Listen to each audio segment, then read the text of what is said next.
Hello, Salam Ethiopia. Tanya is Stalin, Ritik Balalo. Have you heard that we are coming to Ethiopia in the month of February, bringing you the best investment opportunities from across the UAE?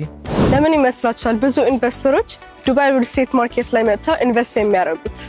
በዓለም አቀፍ ደረጃ ሰላማቸው ከተጠበቁ ከተሞች ቀዳሚና አንደኛ በመሆኗና ዓለም አቀፍ ደረጃቸውን የጠበቁ መሰረተ ልማቶች የተሟሉላት ከተማ በመሆኗ እሱ ብቻ አይደለም ቀላል ያከፋፈል ዘዴዎችና ከፍተኛ የሆነ የኪራይ ገቢ ያገኛሉ። And can you believe that all of this is completely tax free?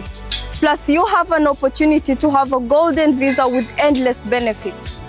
ለ17 ዓመታት በዱባይ ሪል ስቴት ዘርፍ ባገኘነው ልምድ ከቀዳሚዎቹ 10 ኤጀንሲዎች አንዱ ስንሆን በተለያዩ ጊዜዎች በተዘጋጁ የዲቨሎፐር አዋርድ ቶፕ 10 ተሸላሚዎች ነን። ስለዚህ እየመጣ ነው፣ ይደውልልኝ።